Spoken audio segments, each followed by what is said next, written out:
Meus irmãos, graça e paz, bom dia a todos. Espero que estejam aproveitando bem esse evento, ouvindo bem as pregações. Já fomos muito edificados nessa manhã com a mensagem do reverendo Augustus. Eu queria aproveitar, inclusive, para falar algo a respeito do que o reverendo Augustus Nicodemos tem feito pela fé reformada no Brasil. Ele tem feito muitas coisas, como os irmãos sabem, mas ele fez algo bem específico que eu gostaria de compartilhar com os irmãos. Ele gravou um curso 100% online, chamado Teologia Reformada. Esse curso está disponível no Instituto Reformado de São Paulo. Eu sou o diretor desse instituto, que fica em cidade de São Paulo, mas é uma escola 100% online, né? Cursos à distância. E ele está gravando, na verdade, 9 módulos, ou 9 disciplinas, todas sobre a fé reformada, a teologia reformada. 4 já estão prontas. A ideia é que cada uma dessas disciplinas ou módulo dure aproximadamente um mês, com aulas em vídeo, texto e interação nos fóruns.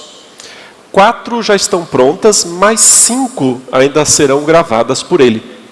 Mas é claro que os alunos que se matriculam, eles têm o tempo que eles quiserem para fazer. Não precisa fazer durante um mês ou aquele mês que a disciplina está sendo oferecida. Uma vez que você se matricula, adquire o curso, ele é seu e você pode cursar quando quiser, onde quiser, no tempo que quiser. Pode levar 1 ano, 2 anos, 3 anos, 5 anos, o tempo que você quiser, né? Como eu disse, o ideal é fazer durante 1 mês ou 2 cada disciplina para poder estar bem concentrado nos estudos.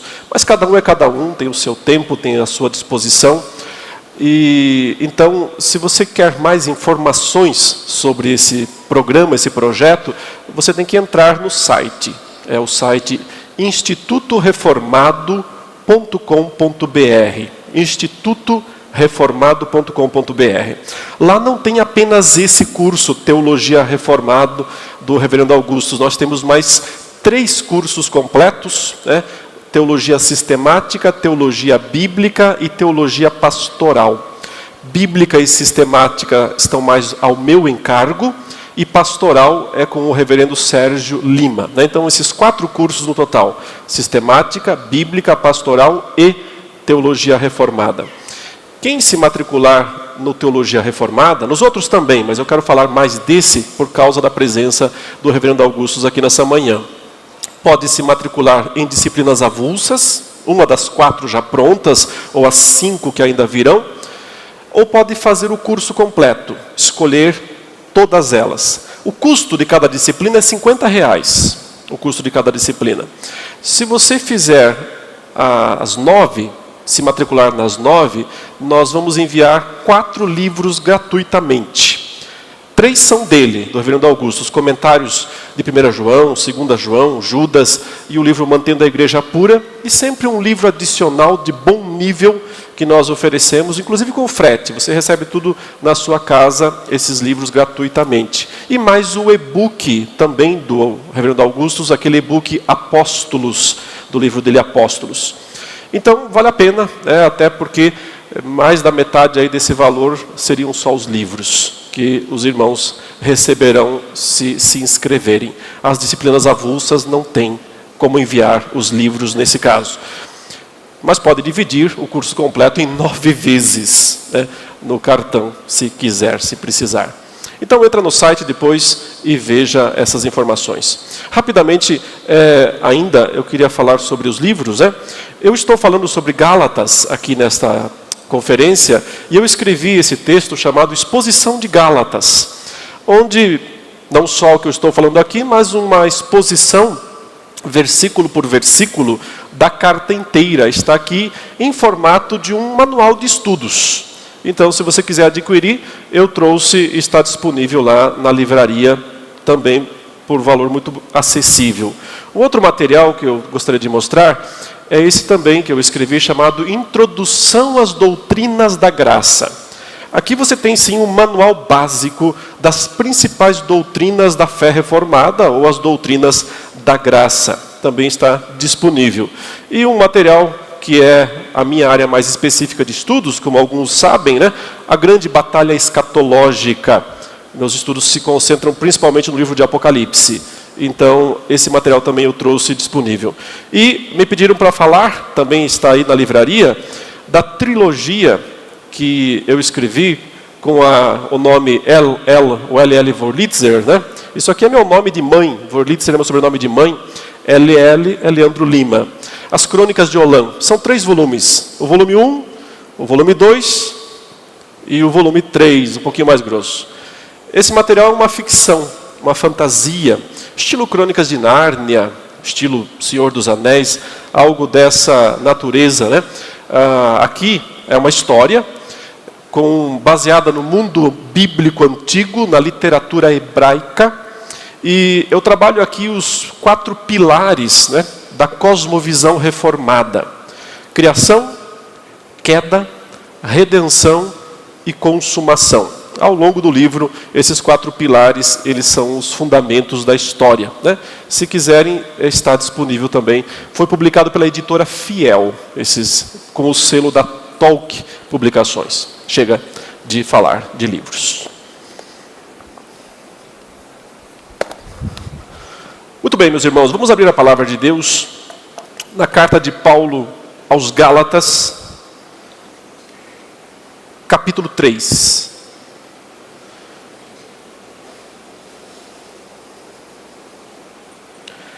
Gálatas, capítulo 3, versos 1 a 5.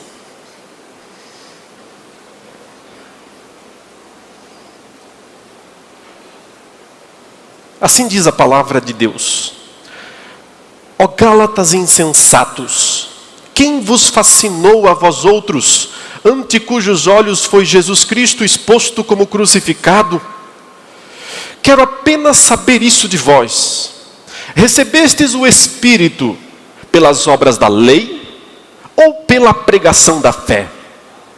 Sois assim insensatos que, tendo começado no Espírito, estejais agora vos aperfeiçoando na carne? Terá sido em vão que tantas coisas sofrestes, se na verdade foram em vão? Aquele, pois, que vos concede o Espírito e que opera milagres entre vós, porventura, o faz pelas obras da lei ou pela pregação da fé? Vamos orar. Obrigado, Senhor, pela Tua palavra e por todo esse evento tão importante, por esse ambiente maravilhoso criado aqui pelo Teu Espírito, pela disposição dos nossos irmãos e irmãs de lerem, meditarem, estudarem a Tua palavra com profundidade. Muito obrigado, Senhor, porque tudo isso mostra para nós o Teu amor, a Tua misericórdia, a Tua compaixão para com o Teu povo, para com a Tua igreja nesta manhã.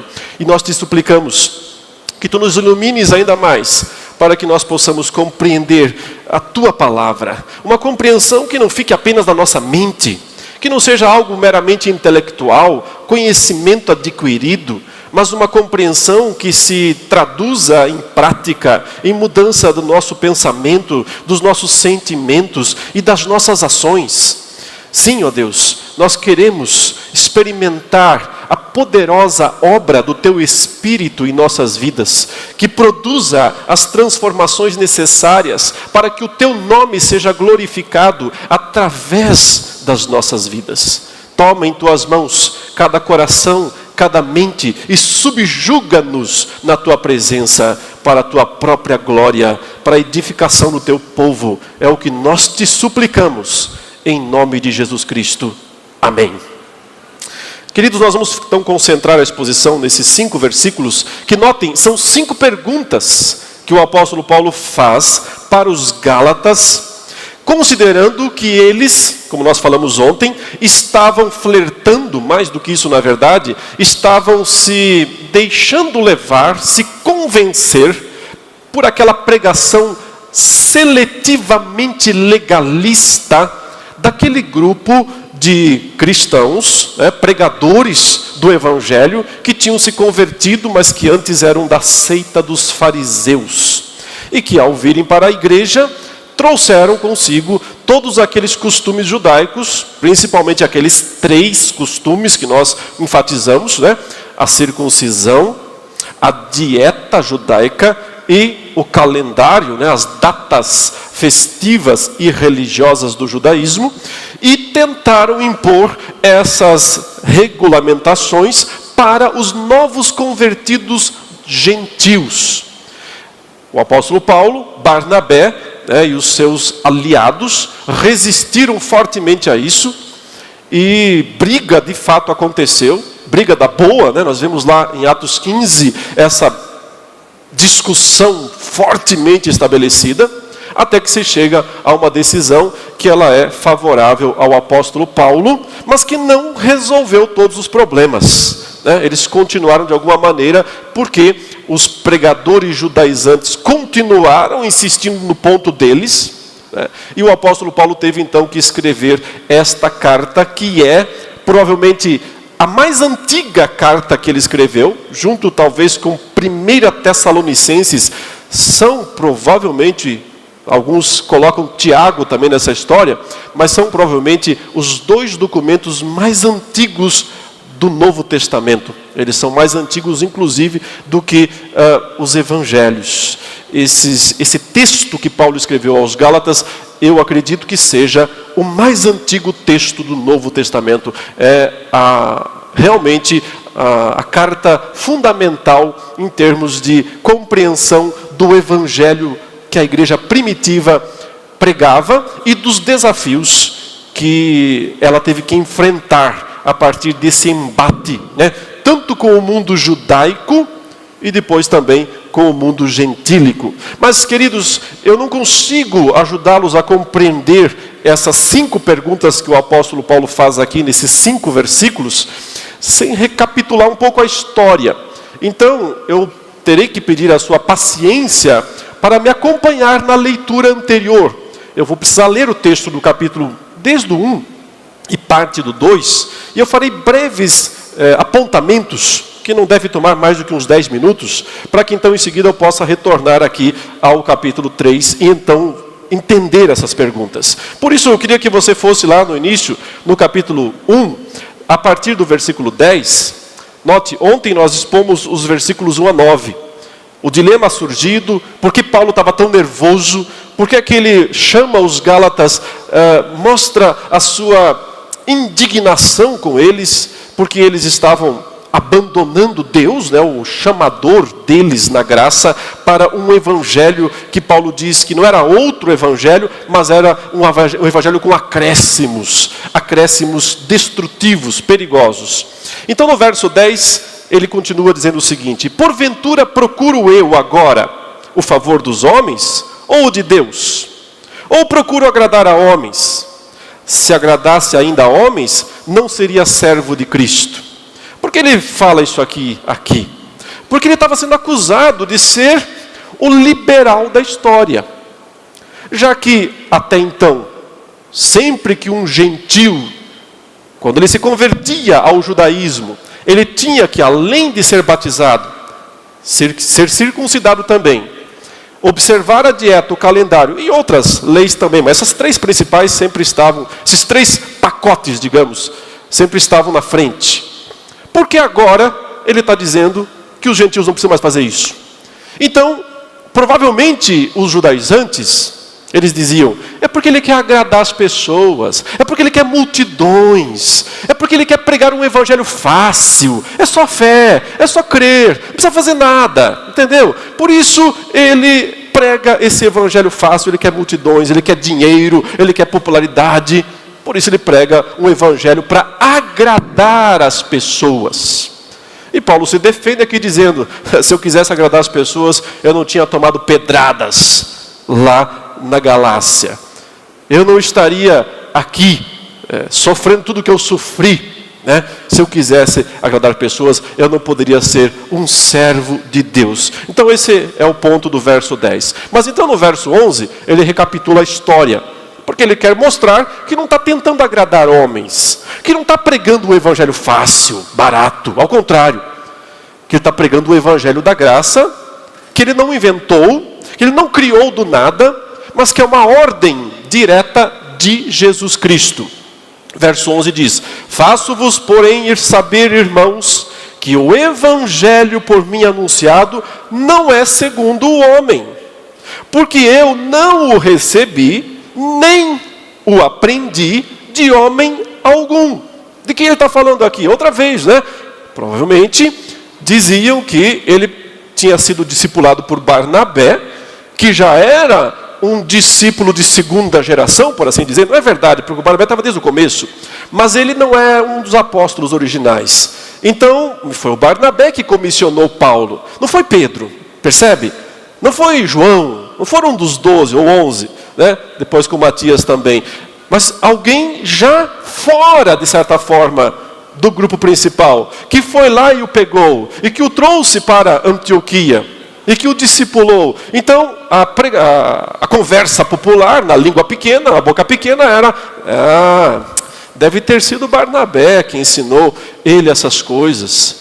Então, isso não é um evangelho oficial, que vem lá dos grandes ícones, dos grandes apóstolos de Jerusalém, e por isso deve ser rechaçado. E Paulo fala, é verdade, eu não aprendi esse evangelho lá dos 3 principais, lá de Jerusalém, mas também não foi de Barnabé, também não foi de homem algum.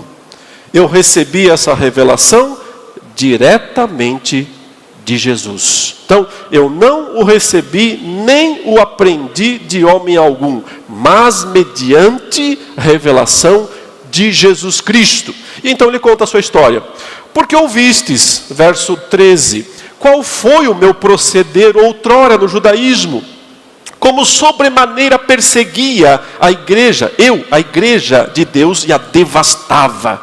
E na minha nação, quanto ao judaísmo, avantajava-me a muitos da minha idade, sendo extremamente zeloso das tradições de meus pais. Ou seja, vocês lembram do meu histórico? Quem eu fui, o que eu fiz, as coisas terríveis que eu fiz?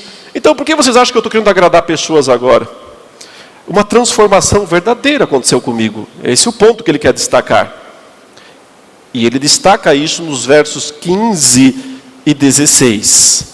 Quando, porém, ao que me separou antes de eu nascer, e me chamou pela sua graça. Então, quando aprouve, a esse aí, ele diz, que lá antes de eu nascer já tinha me destinado para isso. E que no tempo certo que ele quis, e não foi o tempo que ele chamou Pedro, João, né, Tiago, lá na Galileia. Não, foi depois. Já depois da sua morte, já depois da sua ressurreição, quando Paulo estava no auge da perseguição, na estrada de Damasco. Isso aqui é uma reminiscência do evento-chave do chamado da conversão de Paulo na estrada de Damasco. Quando chegou a hora, ele diz, quando aprouve a ele, não a mim, aprouve a ele, interessou a ele, Deus. Veja a expressão. Revelar seu Filho em mim. Revelar quem era o Filho dele, Jesus Cristo. Mas aí é uma expressão interessante, ele não fala para mim. Ele diz em mim. Ou seja, Deus não apenas chegou e mostrou Jesus, seu Filho, para Paulo. Paulo, aqui está Jesus, olhe para ele, compreenda, entenda. Não. Ele colocou Jesus dentro de Paulo. Ele colocou a revelação de Jesus Cristo no próprio Paulo. Isso é a pregação do Evangelho. Não é apenas tomar conhecimento de verdades que ficam externas a nós mesmos, distanciadas de nós mesmos. Aprove a Deus, no momento da história, Paulo fala, revelar seu Filho em mim. E ele fez isso lá na estrada de Damasco. E então Paulo diz, quando isso aconteceu, verso 16 ainda, Ele revelou o seu Filho em mim, para que eu o pregasse entre os gentios, sem detença, não consultei carne e sangue, nem subi a Jerusalém para os que já eram apóstolos antes de mim, mas parti para as regiões da Arábia e voltei outra vez para Damasco. Então ele está realmente confirmando aquilo que os judaizantes falavam. O que eles diziam? Paulo nunca esteve em Jerusalém. Paulo não tem contato com Pedro, com Tiago, com João. Paulo começou avulso. Ele não foi comissionado pelos principais, ele não tem a bênção dos apóstolos de Jerusalém. E Paulo diz aqui, é isso mesmo, é verdade. Quando Jesus foi revelado em mim, eu não fui consultar carne e sangue, eu não fui falar com os apóstolos antes de mim, eu fui ter meu tempo de retiro. Essa parece ser a ideia. Ele fala, eu fui para as regiões da Arábia e voltei outra vez para Damasco. Arábia, aqui não é a Arábia Saudita, né? A Arábia aqui é a região do Sinai, do Monte Sinai, bem ao sul realmente de Judá, né, de Jerusalém. A mesma região onde Deus revelou a lei para Moisés.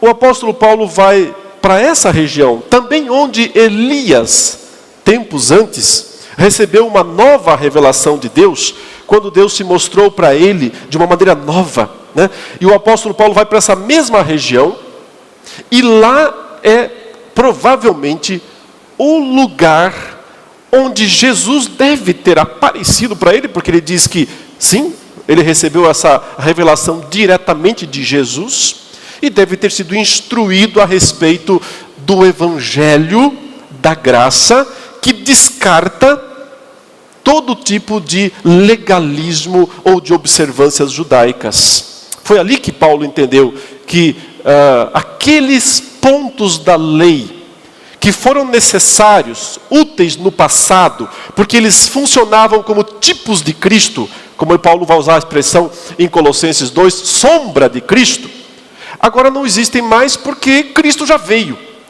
E então não precisa mais da sombra.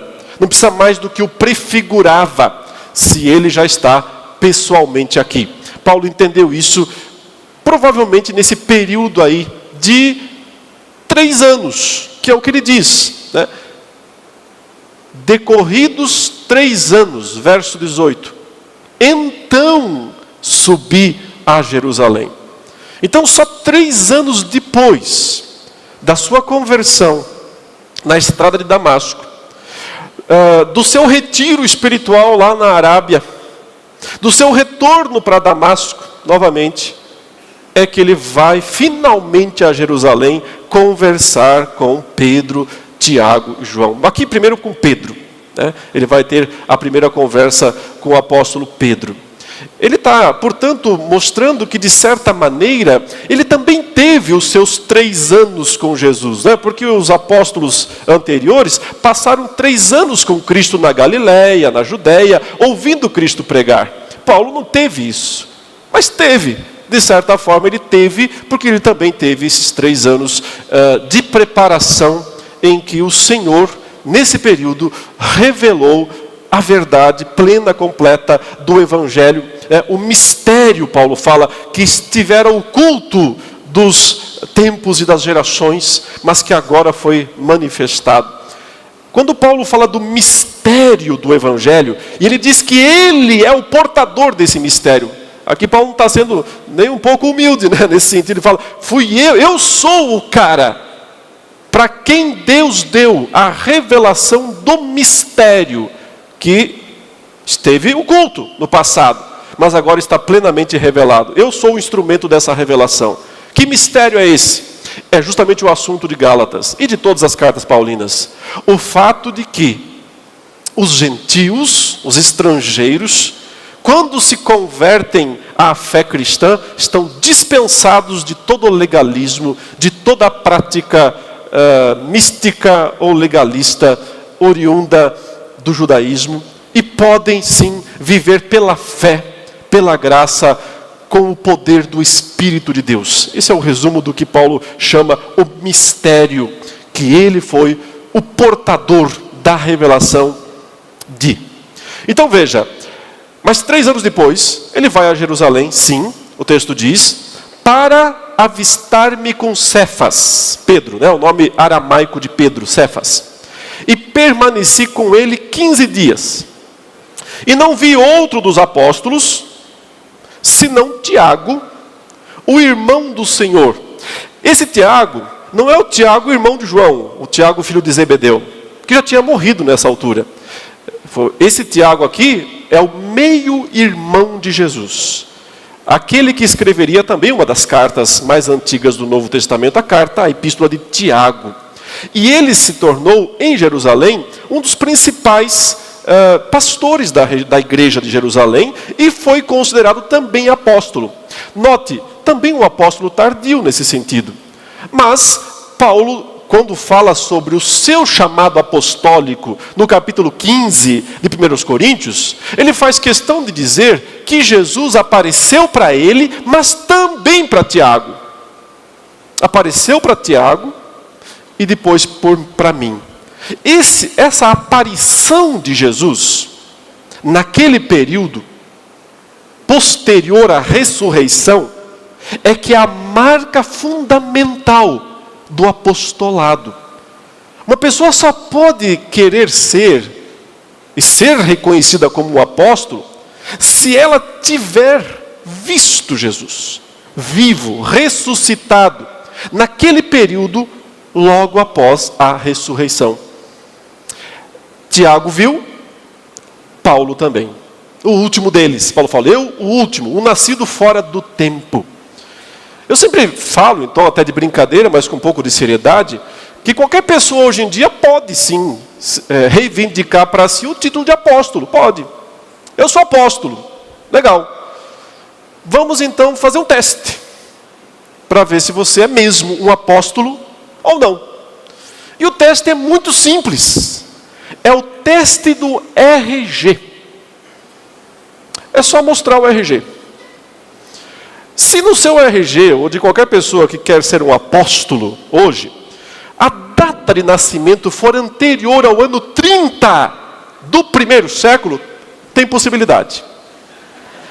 Existe alguma chance, não é certeza. Mas pelo menos a primeira exigência cumpriu. A segunda teria que ver se ele tem uma selfie com Jesus ressuscitado. Se ele tiver uma selfie no celular, Jesus aqui, ano 30, apareceu para mim, sou apóstolo, tirou a foto, beleza, seria uma boa prova. Mas se não aparecer na identidade dessa pessoa, se aparecer lá 1950, 1960, 30, mesmo que alguém ainda esteja aí com quase 200 anos, não dá, meu irmão. Infelizmente, você não tem as credenciais. Você não viu Jesus ressuscitado. Logo, Ele não chamou você para esse apostolado. Logo, você é um falso, um mentiroso. Cai fora daqui. É mais ou menos isso que deveria ser feito. Porque é engraçado, mas foi isso que os efésios fizeram. Se você ler a carta aos Efésios, não a que Paulo escreveu, mas a que João escreveu, no livro do Apocalipse, ele diz que os Efésios receberam caras lá, se dizendo apóstolos. E diz que eles o colocaram à prova, e viram que eles não eram apóstolos. E a prova era só essa. Tem uma selfie aí com Jesus, tem uma prova de que você viu Jesus ressuscitado antes daquele período em que ele não apareceu mais? Não? Cai fora. Você não é apóstolo coisa nenhuma. É só mais um falsário. É só mais um mentiroso de plantão. É só mais um aproveitador. É só mais um tentando se fazer passar por aquilo que não é. Tentando desviar as pessoas. É só mais um falso profeta. Caia fora da nossa igreja. Foi isso que os efésios fizeram. E é isso que a igreja brasileira tinha que fazer. Colocar todos esses apóstolos para fora das igrejas. Seria o único jeito de talvez a igreja evangélica brasileira melhorar. Enfim, Tiago estava lá, um daqueles para quem Jesus apareceu, também Paulo, E aí ele diz, então é isso, meus irmãos, eu estou falando a verdade para vocês. Verso 20, ora, acerca do que vos escrevo, eis que diante de Deus testifico que não minto. Depois fui para as regiões da Síria e da Cilícia, e não era conhecido de vista das igrejas da Judéia, que estavam em Cristo. Ouviam somente dizer, aquele que antes nos perseguia, agora prega a fé que outrora procurava destruir, e glorificavam a Deus a meu respeito. Então ele diz, então comecei a pregação. Concluí o meu seminário, fiquei os meus 3 anos aprendendo o Evangelho, fui falar com Pedro e também com Tiago, tudo bem, e fui trabalhar. Fui pregar o Evangelho, e é nesse período que ele vai para a Galácia. Primeiro Antioquia e Cilícia, a Cilícia já é vizinha da Galácia. Na sequência, obviamente, ele foi até os Gálatas, as primeiras igrejas que ele evangelizou, ou plantou, criou. Mas aí, o verso 1 do capítulo 2, nos mostra o grande problema, o grande conflito. Ele diz, 14 anos depois, então passou mais de uma década, 14 anos depois, subi outra vez a Jerusalém, com Barnabé, levando também Tito. Subi em obediência a uma revelação, e lhes expus o evangelho que prego entre os gentios, mas em particular aos que pareciam de maior influência, para de algum modo não correr ou ter corrido em vão.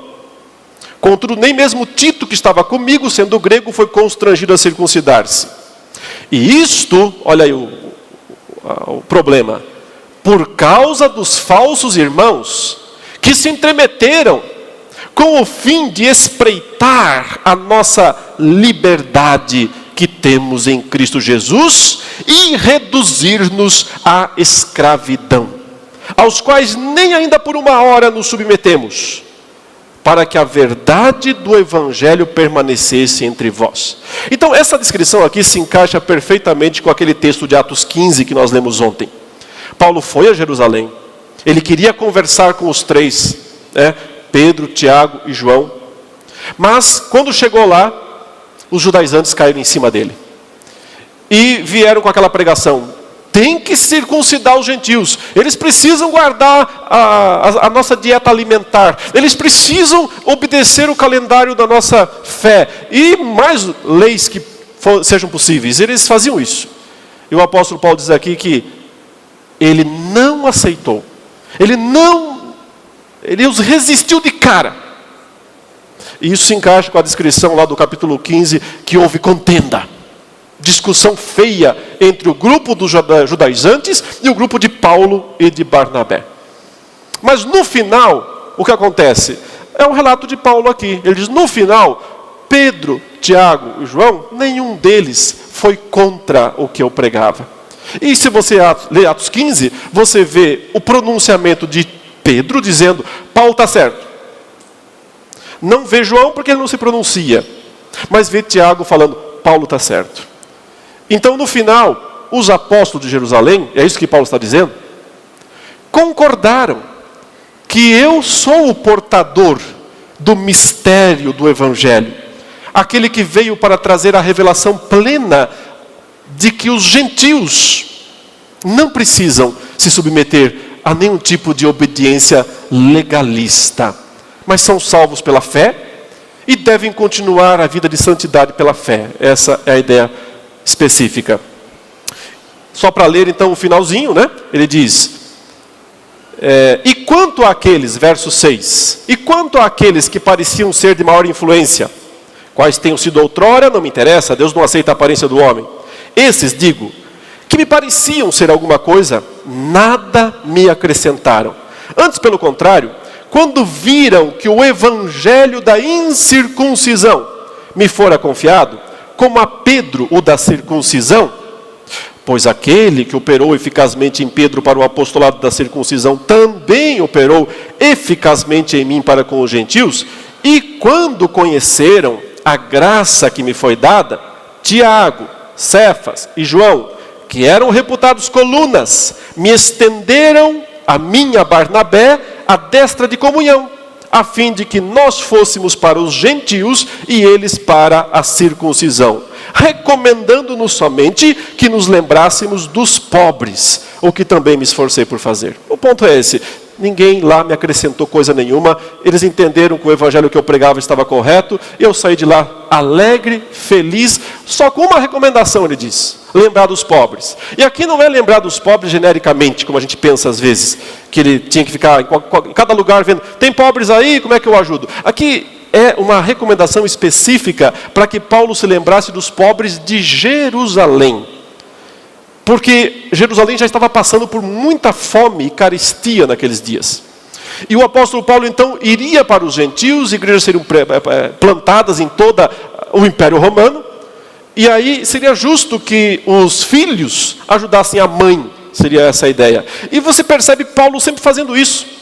Ele está sempre pedindo ofertas das igrejas para poder levar para os judeus em Jerusalém. Ele cumpriu sim o pedido que Pedro, Tiago e João fizeram diretamente para ele, para lembrar-se dos pobres. De fato ele o cumpriu. Mas, meus irmãos, o que parecia resolvido teve desdobramentos não tão bons. E essa é a questão, e por isso surgiu Gálatas. Se não fosse isso, não surgiria essa carta aos Gálatas. A decisão foi tomada, o concílio de Jerusalém disse: gentios estão liberados de circuncisão, gentios não precisam guardar calendário e nem dieta. Embora você lembre, sim, foram deixadas algumas recomendações, como se abster de carnes sacrificadas aos ídolos, de animais sufocados e do sangue. Foi o próprio Tiago que sugeriu isso na reunião, com um objetivo claro. Qual? Tentar manter uma política de boa vizinhança com os judeus. Ele diz, porque os judeus têm suas sinagogas em todo o mundo. Então, se a gente não tiver nenhum ponto de contato com eles, nós nunca mais vamos conseguir pregar para eles. O ponto principal de manter aquelas regulamentações não era como uma lei para a igreja, mas como um momento histórico necessário de transição. Vamos continuar com essas poucas observâncias aqui, para que a gente dê um bom testemunho, dizendo que nós não estamos querendo romper totalmente com o judaísmo. Era mais ou menos a ideia que Paulo usará também quando ele falará aos gentios sobre comer ou não carne sacrificada aos ídolos. Ele dirá, a carne é de Deus, o ídolo não existe. Então, se eu agradecer e comer, está tudo resolvido. A menos que esse ato meu escandalize um irmão mais fraco. Então eu tenho a obrigação de me abster para o bem dele. É isso que o concílio está promovendo. Vamos nos abster destas coisas para dar um bom testemunho para os judeus. Mas, no geral, ficou claro que não havia mais observância legalista nenhuma para a igreja. E tudo parecia ter se resolvido para Paulo. Mas então aconteceu um episódio, o chamado episódio Pedro, a recaída de Pedro. E ela está descrita aqui na sequência do texto, e ela é muito importante, a recaída de Pedro. Vamos ler para podermos entender. Quando, porém, verso 11, Cefas veio a Antioquia, resisti-lhe face a face, porque se tornara repreensível. Percebe? Ele disse, ele concordou com o evangelho que eu prego. Ele esteve lá, ele deu a palavra no concílio. Ele foi decisivo, determinante, para que a posição correta se estabelecesse. Mas depois ele não agiu de acordo com aquilo que ele próprio havia dito. Ele se tornou repreensível. Por quê? Verso 12.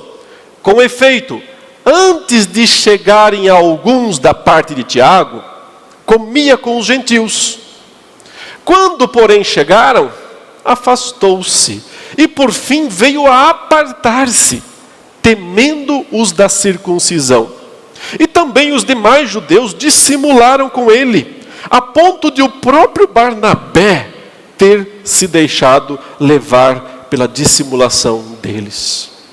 Então, no momento de pressão, nessa reunião que aconteceu em Antioquia, e aparentemente era quando eles estavam celebrando a decisão do concílio, chegou a decisão, que maravilha, paz foi estabelecida, Pedro está lá comendo com os gentios, numa boa, mas então chega aquele grupo rival e Pedro cede, recua. Ele age de forma dissimulada, ele começa a sair de fininho, ele vai abandonando a mesa e não volta. E então o apóstolo Paulo se levanta, parece que está todo mundo em público, ele está indo aonde, Pedro? Ao banheiro, é aqui. Não. O que está fazendo, Pedro? Está abandonando a comunidade cristã por causa desse grupo que acabou de chegar? Pensa bem no que você está fazendo. Ele o repreende publicamente. Ele enfrentou o apóstolo primeiro, o mais conceituado dos apóstolos. Um verdadeiro, não esses falsos. Porque tinha se tornado repreensível. Não foi uma disputa pessoal aqui. Foi uma disputa pelo Evangelho. Foi uma defesa do Evangelho. Não foi uma briga de egos.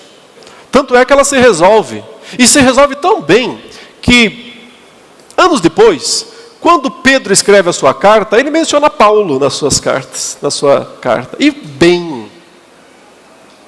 Muito bem. Falando bem de Paulo. Era assim que a igreja tratava dos assuntos. As pessoas erram, mesmo Pedro. Mas quando há realmente o interesse de acertar e submissão à palavra de Deus, as coisas podem ser consertadas. O ponto aqui tinha a ver com comida. Porque um dos pontos centrais dos judaizantes era a dieta alimentar judaica. Mesmo que Pedro talvez não estivesse comendo as comidas que para os judeus eram proibidas, mas provavelmente os gentios estavam. E Pedro até então estava ali numa boa.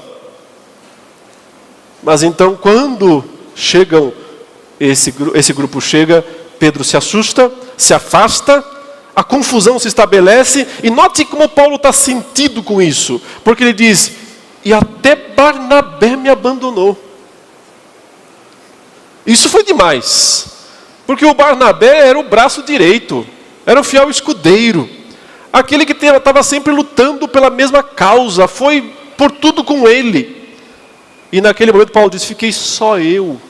Até o Barnabé começou a sair de mansinho, se dissimulou, e eu percebi o quê? Que essa atitude colocaria em risco tudo. Ela sempre seria usada pelos judaizantes, do tipo assim, é verdade que o concílio de Jerusalém decidiu uma coisa lá, mas o próprio Pedro depois mudou de ideia. E o Barnabé, que era do grupo de lá, passou para o nosso. Aquilo seria a derrota total. Paulo ficaria totalmente isolado e todo o trabalho seria perdido. É por isso que ele diz isso, no verso 14. Quando, porém, vi que não procediam corretamente, segundo a verdade do Evangelho, disse a Cefas, na presença de todos, se sendo tu judeu, vives como gentio e não como judeu, ou seja, você não guarda mais essas observâncias legalistas, você é um judeu que não faz mais essas coisas. Você já entendeu que isso acabou. Você teve até um sonho onde Deus mostrou coisas para você. E você foi lá pregar para o Cornélio. Se você já entendeu tudo isso, e não vive mais como um judeu da velha aliança, por que você quer obrigar os gentios, que não tem nada a ver com isso, a viverem como judeus? Ou seja, ele mostrou toda a incoerência que nesse momento o apóstolo Pedro teve.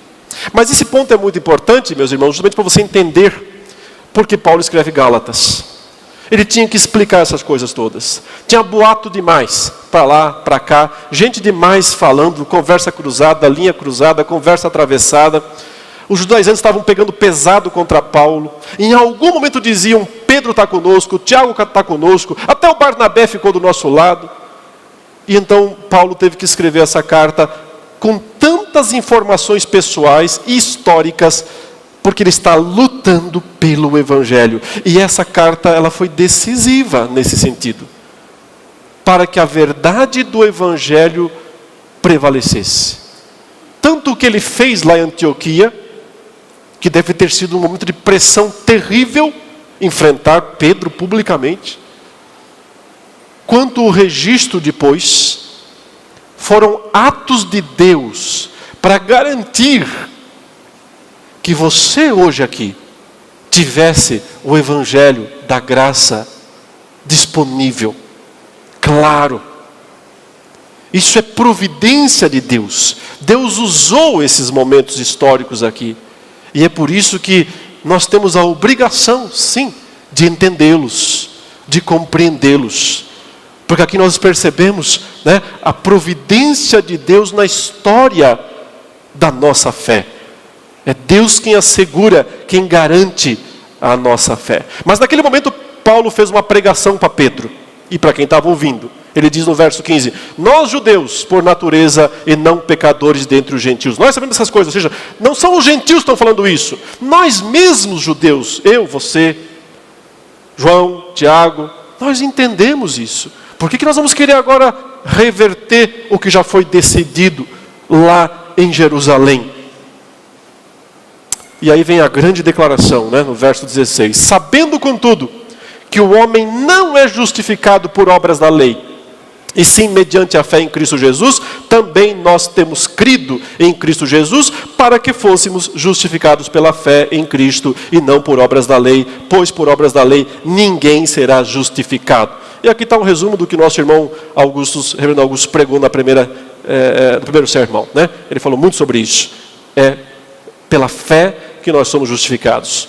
Mas a conclusão de Paulo no verso 17 é: mas se procurando ser justificados em Cristo, fomos nós também achados pecadores, dar-se-á o caso de ser Cristo ministro do pecado?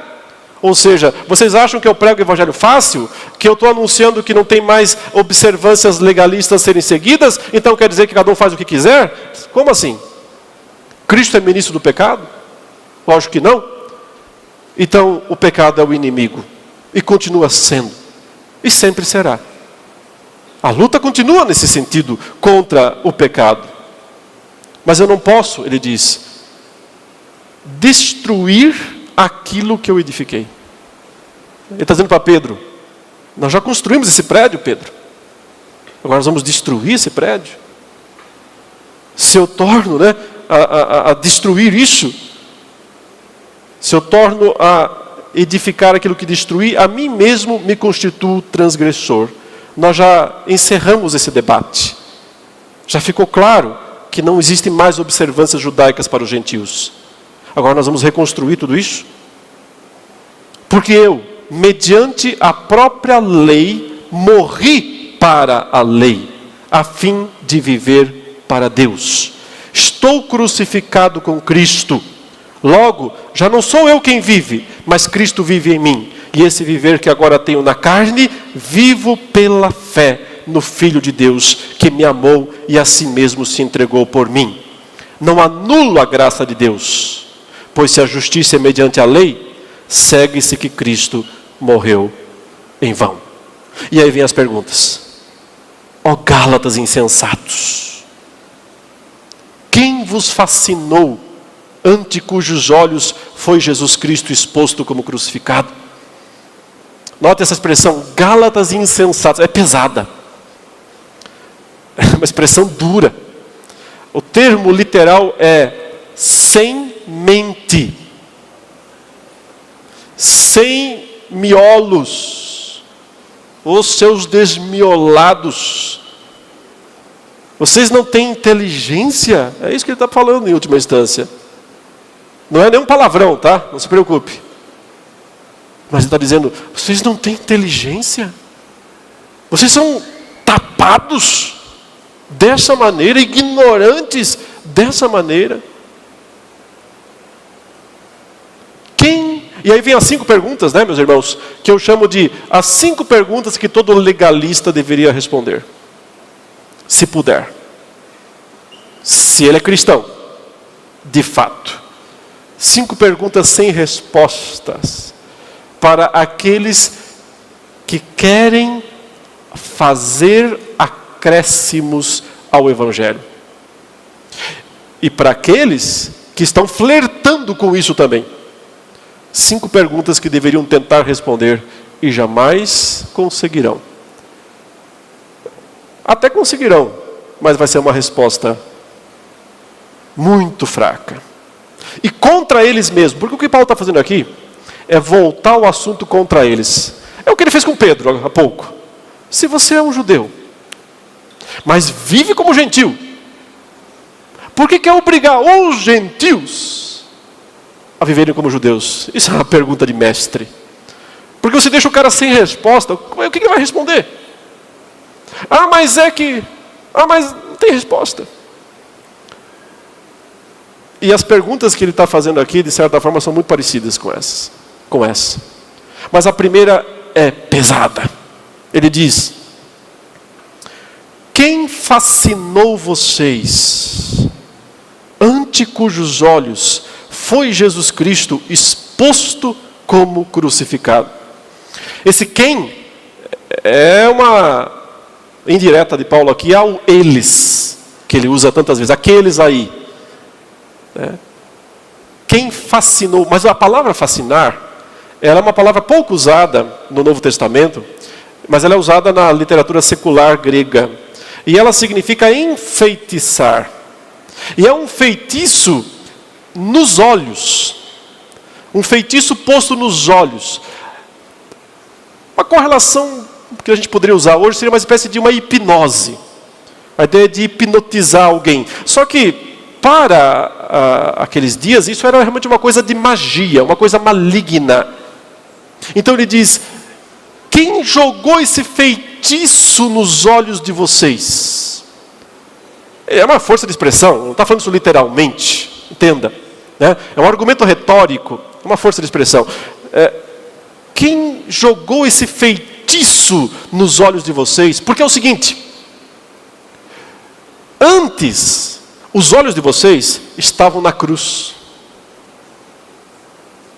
E agora estão em circuncisão, comida, bebida, dia de festa, lua nova, sábados. Agora os olhos de vocês estão só nessas coisas.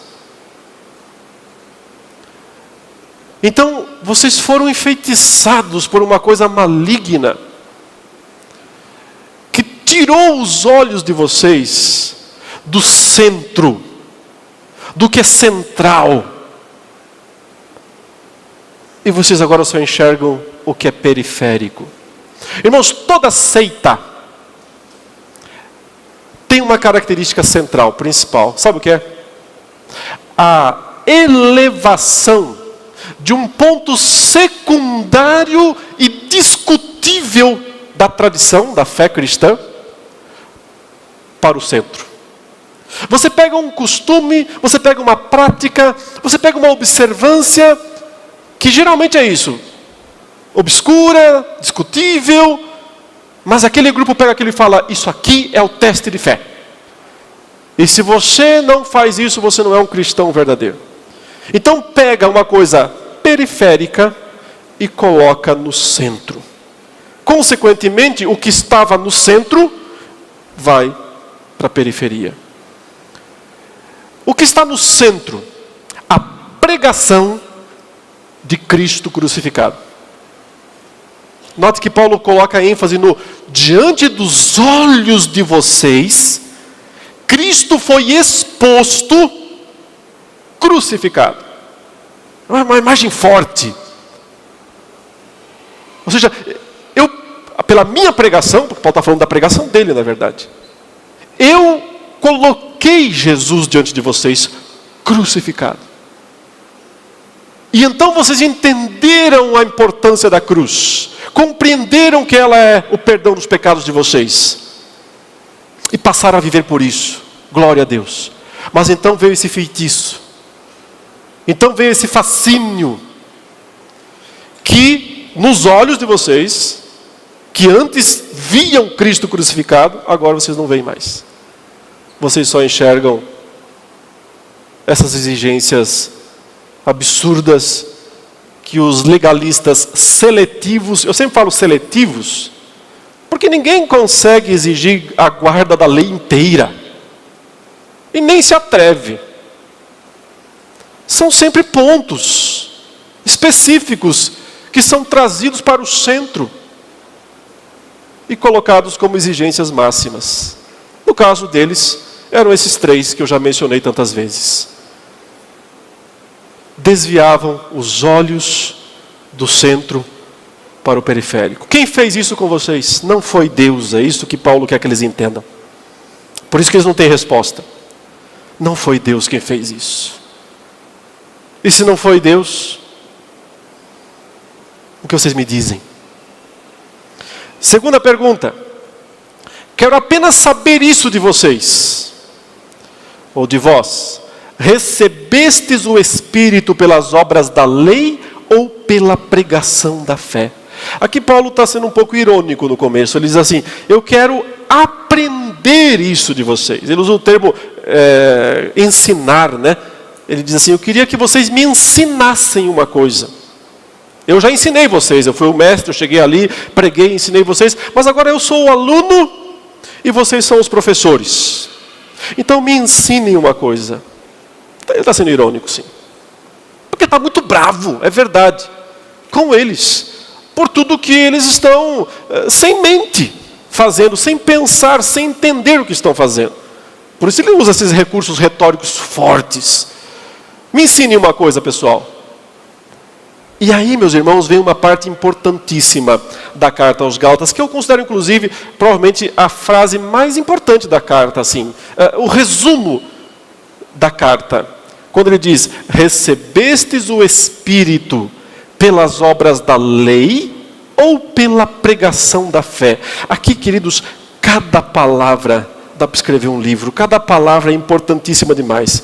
Primeiro porque ele começa, então, a partir de agora, a mostrar o papel do Espírito Santo na vida do crente, que leva o crente à obediência dos mandamentos de Deus e a uma vida de santidade e de vitória contra a carne. Porque o ponto é o seguinte, alguém podia dizer, tá, então, tudo bem, Paulo, você está tirando tudo, né? Não precisa mais circuncisão, não precisa mais comida e bebida, a dieta está descartada, não precisa mais guardar dias, observar datas. E o que precisa então? Como é que vive? Como é que se observa a vontade de Deus? Então o apóstolo Paulo argumenta o seguinte, o Espírito de Deus foi enviado para cada crente verdadeiro, a fim de que ele tenha, através do Espírito Santo de Deus, todos os recursos necessários para viver e agradar a Deus, para poder servir a Deus, para poder obedecer a Deus, para poder ter comunhão com os irmãos. Essas 3 coisas, serviço, comunhão, santidade. O Espírito Santo foi enviado para dar essa capacitação. Então, é como Paulo diz em outro lugar, não é que nós estamos sem lei, mas nós temos a lei do Espírito. De certa forma, o Espírito é a lei dentro de nós, interiorizada. O Pai revelou o seu Filho em mim. Nós interiorizamos a lei quando o Espírito Santo de Deus vem habitar em nós. E é por isso que Paulo diz, vocês se esqueceram que vocês receberam o Espírito Santo? Mas me respondam, como vocês receberam o Espírito Santo? Foi através das obras da lei? Obedecendo mandamentos? Foi assim? guardando dieta, circuncidando, obedecendo o calendário. Foi assim? Ou vocês receberam através da pregação da fé? Essa palavra, essa frase é extremamente rica. A pregação da fé. O que será que ele quer dizer com isso? Ele quer dizer que quando um verdadeiro pregador do Evangelho, como ele, como Barnabé, como Pedro, como Tiago, como João, como todos os verdadeiros pregadores do Evangelho, foram aos determinados lugares e anunciaram Cristo, colocaram Cristo crucificado diante das pessoas, o Espírito de Deus veio habitar nessas pessoas, quando elas creram. E então, nesse momento, elas se tornaram herdeiras da bênção de Abraão. Ele conclui isso aí no versículo 14, desse capítulo 3, falando para que a bênção de Abraão chegasse aos gentios em Jesus Cristo, a fim de que recebêssemos pela fé o Espírito prometido. Então, a recepção do Espírito Santo se dá no momento em que se ouve a pregação do Evangelho verdadeiro e a pessoa crê nesse Evangelho. Porque, na verdade, o termo original aqui, que foi traduzido como pregação, não é pregação. Existe uma outra palavra, que é a palavra usual, típica para pregação no Novo Testamento, na língua grega. Mas aqui Paulo usa uma expressão que parece não fazer sentido no primeiro momento. Ele fala ouvir. Ele diz assim: vocês receberam o Espírito pelas obras da lei? Só que é interessante que aí ele usa um verbo que seria mais ou menos assim: trabalhar da lei, ou pelo ouvir da fé. Ouvir da fé. Por que será que os tradutores traduziram como pregação? Se ele não usa a palavra pregação, ele usa a palavra ouvir. Porque eles entenderam o sentido da expressão e traduziram corretamente. Paulo fala, por exemplo, no Romanos 10, 17, que a fé vem pelo ouvir. E o ouvir pela pregação. Mas talvez o lugar mais claro, e aí eu peço que você abra esse texto rapidinho, Efésios 1, versos 13 e 14. Aqui nós temos, digamos, essa frase, ouvir da fé, ampla, Ela aparece na sua extensão máxima. Note que Paulo fala assim, no verso 13: em quem também vós, depois que, olha a palavra, ouvistes a palavra da verdade, o evangelho da vossa salvação, tendo nele também crido. Ouvir, fé.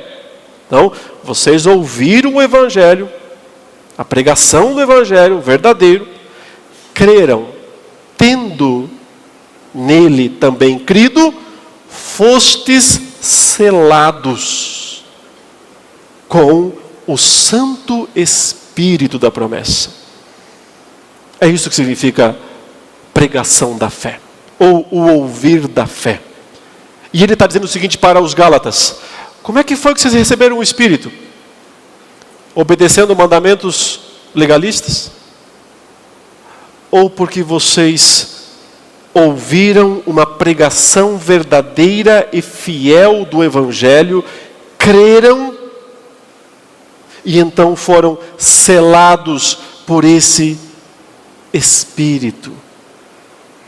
Uma vez que vocês receberam o Espírito, vocês têm tudo o que vocês precisam para uma vida vitoriosa em termos de santidade, comunhão e serviço.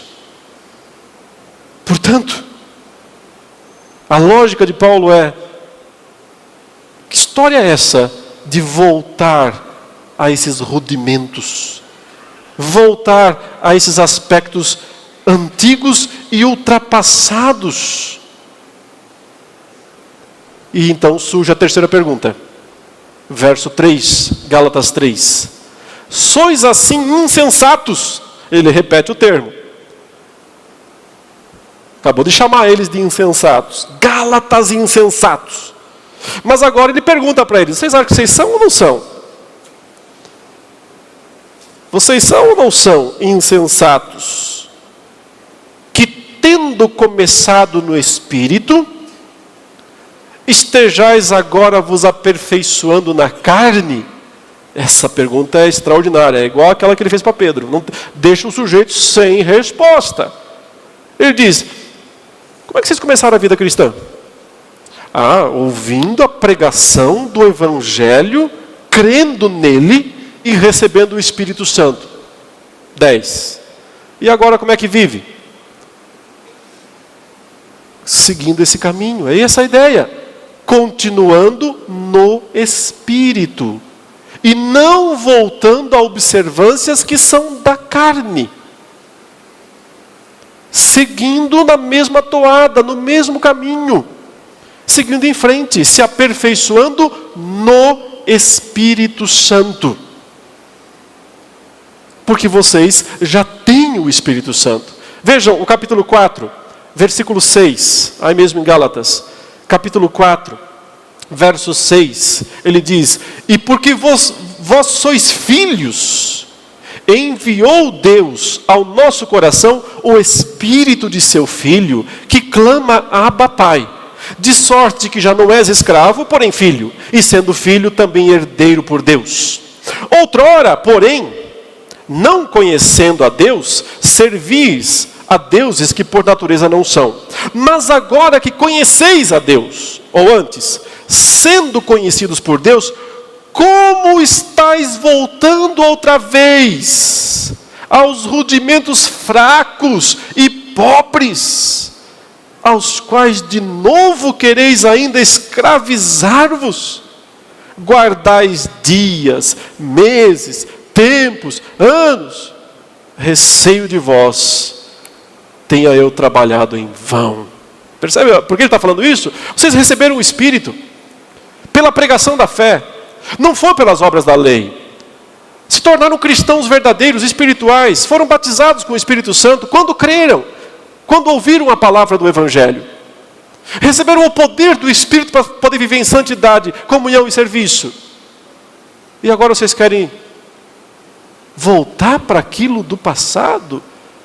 Para os rudimentos? Que inclusive aqui tem uma conotação demoníaca em Gálatas 4. Rudimentos não é só coisa rudimentar. É uma palavra usada para os deuses falsos, que por trás deles estavam demônios. Vocês querem voltar para essas coisas? Obedecer a esses senhores, a esses patrões?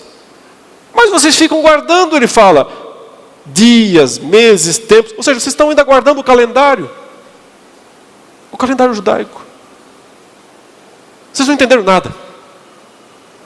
Eu acho que eu perdi meu tempo. É isso que ele está falando. Acho que eu perdi meu tempo. Acho que eu levei pedrada à toa. Porque depois de tudo, vocês ainda estão guardando datas. Ainda estão preocupados com comida, bebida. Quer saber? Acho que perdi meu tempo. Isso é um desabafo. Mas é retórico também. Porque o que ele quer é que eles dizem: não, peraí, Paulo, você não perdeu seu tempo. Nós aqui estávamos equivocados. E obrigado por ter escrito isso para nós, porque agora nós entendemos. A gente não sabe se de fato, quando essa carta chegou lá, ela produziu as mudanças necessárias naquela comunidade. Mas ela está aqui para você e eu hoje. E nós temos a responsabilidade de entendermos o Evangelho da graça do nosso Senhor Jesus Cristo. E vivermos por Ele. E entendermos que a vida que Ele tem para nós é uma vida espiritual. Porque é o Espírito de Deus que veio habitar em nós para produzir todas as transformações necessárias. Nós temos o poder de Deus para fazer isso. Voltem às perguntas. No capítulo 3. Então ele diz: é loucura, né? Querer continuar na carne se você já começou pelo Espírito. Agora ele vai pegar mais pesado assim, mas pessoalmente com eles. Ele diz: terá sido em vão que tantas coisas sofrestes, se na verdade foram em vão? Quando você lê Gálatas 13:14, você percebe que os convertidos foram muito perseguidos também no começo, das igrejas da Galácia. Icônio, Antioquia da Pisídia, Icônio, Listra e Derbe. Houve um movimento público contra o Evangelho, que os judeus criaram. Uma turba perseguindo. E os crentes sofreram muito por isso. E Paulo está lembrando eles disso, dizendo: vocês não lembram tudo que vocês sofreram? Foi em vão o tanto que vocês apanharam pelo Evangelho. Mas por certo, quando ele fala do sofrimento deles, ele também quer que eles se lembrem do sofrimento dele. Porque foi ali, como eu já disse várias vezes, que Paulo enfrentou o seu pior momento da vida, em termos de ameaça física, onde ele foi apedrejado. Então ele está dizendo: será que foi tudo em vão? Note que ele argumenta isso diretamente, quando ele fala ainda na carta aos Gálatas, ele diz: quando eu cheguei aí, para pregar o Evangelho, eu cheguei por causa de uma enfermidade. Mas a palavra enfermidade ali significa deformação, algum tipo de deformação. Os estudiosos viajam. Tem gente que pensa que Paulo pegou malária, tem gente que acha que ele estava com alguma doença dos olhos. Paulo não fala qual é essa doença. E Atos também não fala. Agora é curioso que Atos não fale, né? Quem escreveu Atos? Lucas.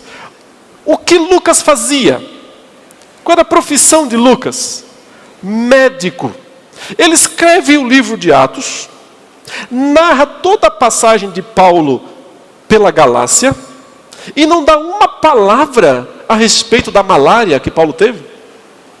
Nenhuma palavra a respeito da doença nos olhos que Paulo teve. Nada.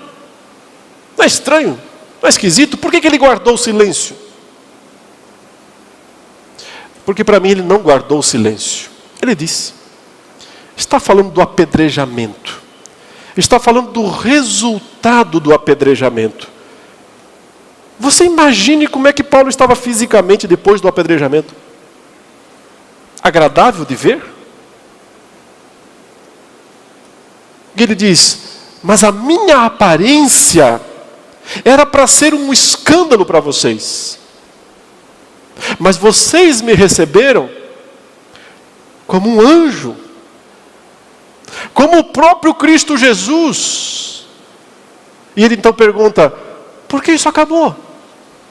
Porque agora vocês não querem nem me ver. Quem fascinou vocês?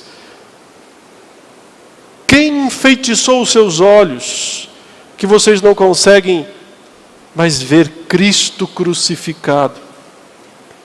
Sabe, no final da carta ele fala assim para os Gálatas: que ninguém me moleste. Eu trago as marcas de Cristo na minha carne. Ele não está falando daquelas crenças católicas sobre adquirir, né, as insígnias de Cristo, as marcas dos pregos, as marcas dos espinhos. Não é isso que ele está falando. Ele provavelmente está dizendo cicatrizes mesmo. Cicatrizes de pedras. Então a pergunta dele aqui: todo esse sofrimento, todo aquele sofrimento que vocês e eu, nós passamos, todos, foi tudo em vão? Se é que foi em vão, ele está dizendo. Então você percebe que Paulo está usando tudo que ele tem de retórica. Tudo. Ele está usando tudo que é argumento que ele consiga. Porque ele quer, porque ele entende a necessidade de que os Gálatas voltem ao Evangelho verdadeiro. Não há esforço que seja demasiadamente grande para trazer alguém de volta para o Evangelho verdadeiro. Você não pode economizar. Você tem que usar o exemplo de Paulo aqui. Você não pode economizar a palavra. Você não pode economizar esforço para tentar trazer alguém do engano para a verdade. Porque isso é uma demonstração de amor. Mesmo que tenha que usar termos tão pesados como aqueles que ele está usando aqui. E finalmente, ele faz a última pergunta, o verso 5. Aquele, pois, que vos concede o Espírito e que opera milagres entre vós, porventura o faz pelas obras da lei ou pela pregação da fé? Ele diz, essa vida toda que o Espírito Santo produz no meio da igreja, esses sinais, inclusive, esses milagres, inclusive, que o Espírito Santo realiza poderosamente no meio de vocês. Sim, porque o Espírito Santo sempre está fazendo obras poderosas no meio do seu povo. Porque ele veio para fazer obras poderosas no meio do seu povo. E porque é da natureza do crente crer que ele faz suas obras poderosas. Não deve ser tentar manipulá-lo. Não deve ser tentar fazê-lo fazer o que nós queremos. Mas deve ser sempre crer nas poderosas obras dele.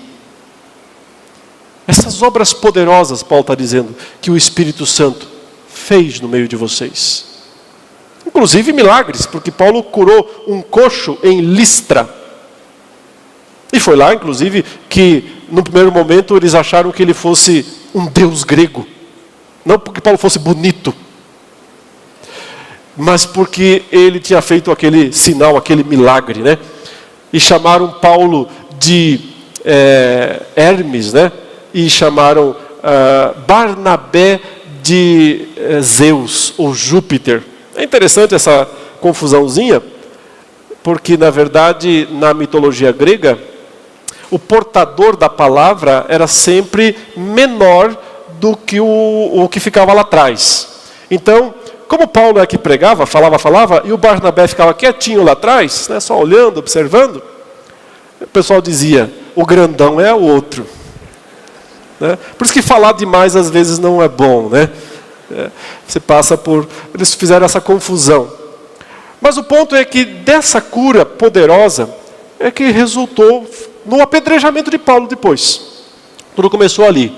Mas foi uma obra poderosa que Deus realizou no meio dos Gálatas. E é isso que Paulo está tentando fazê-los entender. Essas perguntas, meus irmãos, basicamente dizem o seguinte: ser cristão é ter entendido o Evangelho. O Evangelho é basicamente uma exposição da cruz. Cristo crucificado está aqui diante dos olhos de vocês, para vocês nunca mais tirarem os olhos disso. Se você começar a desviar os seus olhos para alguma coisa periférica, para alguma tradição, para alguma observância legalista, ou para a vida de antinomismo, que vai no oposto, mas acaba na mesma, você está perdendo o Evangelho. Se você começar a acrescentar alguma coisa, você está deturpando o Evangelho. A cruz, a pregação da cruz. A cruz é um instrumento que não pode ter enfeites.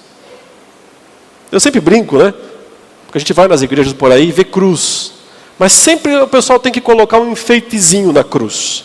Ou é um laço, ou você vê um brilho, ou ela é vazada, luzes. Eu fico sempre olhando e dando risada, e pensando assim, por que tem que enfeitar a cruz? A cruz não pode ser enfeitada, porque a cruz é um instrumento terrível, vergonhoso, e essa vergonha tem que continuar sendo mostrada, não por um objeto, mas por uma pregação. Porque se você põe... Eu não entendo por que botar um laço vermelho na cruz. Até hoje eu nunca entendi a razão de botar um laço vermelho na cruz. Mas me parece que é uma ideia de dar uma sensibilizada. Não. Não, a cruz é o que ela é. E sabe o que ela é? Ela não é um enfeite. Não é um pingente para você usar na orelha ou pendurada no pescoço. A cruz não é um enfeite. A cruz é um objeto de execução. Eu estive um dia num local onde havia uma forca histórica do século XVIII e XIX. Um local histórico onde muitas pessoas foram enforcadas. A corda estava lá ainda, pendurada. A corda grossa, velha, que foi usada. Muitos pescoços estiveram dentro daquela corda e foram executados. Quando eu olhei aquela forca, coisa ruim. Não me passou pela cabeça fazer uma miniatura daquela forca e pendurar aqui no meu... Nem botar como enfeite lá em cima da minha estante. Nem pendurar um laço vermelho dela e colocar atrás do púlpito. Não me passou isso pela cabeça. Porque aquilo significa horror. Aquilo é morte. Morte vergonhosa. Morte terrível. O nosso símbolo é uma morte vergonhosa, uma morte terrível. A pregação da fé, Paulo diz, colocou isso diante dos olhos de vocês. Cristo como crucificado. Não tente enfeitar isso. Não tente minimizar isso. Não coloque nenhum acréscimo nisso. Porque isso é tudo o que você precisa. Porque essa é toda a provisão de Deus para a sua vida, para a sua salvação, para a sua santificação. É tudo o que nós precisamos. Porque o Espírito Santo de Deus é quem de fato nos mostra a cruz, a pregação da cruz, e preserva ela por toda a nossa vida. Que Deus nos abençoe. Vamos orar. Nesta manhã, mais uma vez, ó Deus, somos gratos a Ti, pela Tua misericórdia, em falar conosco, através da Tua palavra, pela instrumentalidade do Teu Espírito Santo, que habita em nós. Nos dá uma compreensão da vida espiritual como um todo, do que Tu tens nos dado, para uma vida de santidade, serviço e comunhão. E nos abençoes com mais do Teu Espírito, com mais poder do alto, para vivermos como Te agrada, para a Tua glória. Em nome do Senhor Jesus. Amém.